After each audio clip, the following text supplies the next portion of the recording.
एक कचरे के ढेर में नोटों के ऊपर लगने वाली पर्चियां बरामद होना, वहाँ हिसाब किताब की पर्चियां बरामद होना और उसके पास में ही मंत्री का घर होना, जिस तरीके से राजस्थान सरकार के लगभग सभी मंत्रियों की भ्रष्टाचार को लेकर जैसी इमेज है, उससे संदेह उत्पन्न होता है कि जो हिसाब किताब की पर्चियां हैं और जो नोटों के ऊपर लगी हुई पर्चियां हैं, उसका संबंध कहीं ना कहीं कांग्रेस पार्टी के नेताओं और उनके मंत्रियों के साथ जुड़ा हुआ है। ये भी बात देखने योग्य है कि जिस तरीके से एक के बाद एक आचार संहिता लगने के बाद राजस्थान में लोकर सोना और पैसा उगल रहे हैं, जिस तरह केंद्रीय एजेंसियों के छापे में नकदी बरामद हो रही है, उससे ये बात बिल्कुल साफ हो रही है कि पिछले 5 साल के कांग्रेस पार्टी के शासन में राजस्थान के साथ जमकर लूट कांग्रेस पार्टी की सरकार ने की है। और जिस तरह के दृश्य अब देखने को मिल रहे हैं और केंद्रीय एजेंसियों की जांच और छापेमारी के बाद देखने को मिल रहे हैं, उससे इस बात का भी पूरा आभास है कि सरकार ने समय रहते सबूत मिटाने के लिए और नकदी और सोने को खुर्द-बुर्द करने के लिए अपने सारे प्रयास किए हैं। सरकार की जो जांच एजेंसियां हैं, सरकार की जितनी एजेंसियां हैं जिनके जिम्मे राजस्थान में घटित हुए इस तरह के आर्थिक अपराधों की जांच की जिम्मेदारी थी,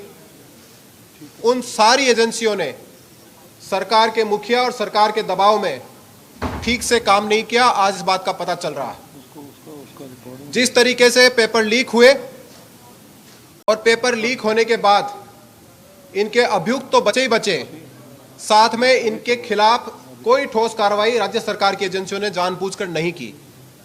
जब केंद्रीय एजेंसियां राजस्थान में आई तो पता लगा और केंद्रीय एजेंसियों ने इस प्रकरण से जुड़े हुए अभियुक्तों के यहां छापेमारी की तो उनके यहां से करोड़ों की नकदी और सोना बरामद हुआ है। आप सब लोगों के संज्ञान में है कि एक अभियुक्त के तो प्रेमिका के घर के आंगनों को खोदकर पैसे निकाले गए। किस तरीके से राजस्थान को लूटने का काम इस सरकार ने किया और इसकी एजेंसियों ने उसे दबाने का काम किया। इस सरकार के कामकाज और सरकार की एजेंसियों के कामकाज की बानगी इसी बात से स्पष्ट होती है कि जो गोपाल केसावत कांग्रेस पार्टी का नेता, जिसे 18 लाख रुपए की रिश्वत लेते हुए पकड़ा गया था, उसके खिलाफ जब एसीबी ने चालान कोर्ट में पेश किया तो भ्रष्टाचार की धाराएं उसमें से हटा दी और कोर्ट ने उसके ऊपर टिप्पणी करते हुए कहा कि आप अभियुक्तों को बचाने के लिए इस तरह के काम कर रहे हो और वापस उन धाराओं को लगाने के आदेश जारी किए। इसी गोपाल केसावत के साथ जो बाबूलाल कटारा और बाकी लोगों के यहाँ छापेमारी हुई, अगर राज्य सरकार की एसीबी, राज्य सरकार की पुलिस ठीक से काम करती और समय रहते काम करती तो वहां पर इन अभियुक्तों के यहाँ पर बड़ी संख्या में, बड़ी मात्रा में पैसा और ऐसी चीजें मिलने की पूरी संभावना थी जो कि राजस्थान से लूटी हुई थी। एक के बाद एक जल जीवन मिशन में राज्य सरकार की एजेंसी ने कोई काम नहीं किया। जब केंद्र सरकार की एजेंसी आई तो जल जीवन से मिशन से जुड़े हुए अधिकारियों के यहाँ छापेमारी हुई और उस छापेमारी में करोड़ों रुपए नगद और सोना मिला। और तो छोड़ दीजिए, जो लगातार पिछले 2-3 दिन से कार्रवाई चल रही है गणपति प्लाजा में, उस गणपति प्लाजा की कार्रवाई में भी जिसे शुरू में सरकार ने दबाने की कोशिश की थी, वहां से भी आज लोकर सोना और पैसा उगल रहे हैं। एक बड़ा सवाल जो राजस्थान और जयपुर की जनता जानना चाहती है कि इदरीस हसन कौन है, जिसके खाते से, जिसके लोकर से करोड़ों रुपए की नकदी बरामद हुई है और उसका आज तक पता नहीं चला कि वो कौन है। सरकार बताए कि जिसका पैसा गणपति प्लाजा के लोकर में है वो इदरीस हसन कौन है और वो राज्य में इतना पैसा कहां से लेकर आया, जिसके बारे में 2 दिन होने के बावजूद भी सरकार को स्पष्ट रूप से बताने की स्थिति में नहीं है। ऐसे बहुत सारे मामले जो एक के बाद एक सामने आ रहे हैं। हमारी बिल्कुल स्पष्ट रूप से ये मांग है कि जो आज की घटना है, कचरे में जहां पर्चियां मिली हैं, उसे सामान्य घटना मानकर खारिज नहीं किया जाए,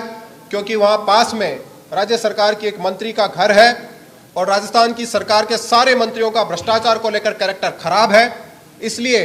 सरकार उसमें सख्त जांच करे। चुनाव आयोग से भी हम इस बात की मांग करते हैं कि इस मामले में सख्त जांच करे, सख्त कार्रवाई करे और जिस किसी ने भी इस तरह की हिमाकत करने की कोशिश की है, राजस्थान की जनता के साथ खिलवाड़ करने की कोशिश की है, उसके खिलाफ सख्त कार्रवाई करे। एक के बाद एक घटनाएं हुई, पैसे की, भ्रष्टाचार की, और सरकार के स्तर पर उसको छुपाने की भी उतनी घटनाएं हुई। 2,31,00,000 रुपया और 1 किलो सोना राजस्थान के शासन सचिवालय में बरामद हुए 4 महीने से ज्यादा हो चुके हैं, लेकिन राजस्थान सरकार की एजेंसियों ने इस मामले में केवल एक आदमी को पकड़ा।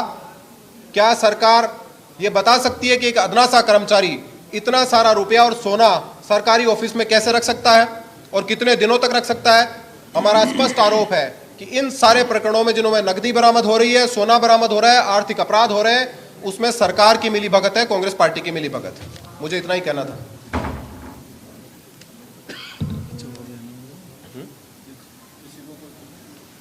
आपके कोई प्रश्न हो तो लक्ष्मीकांत जी।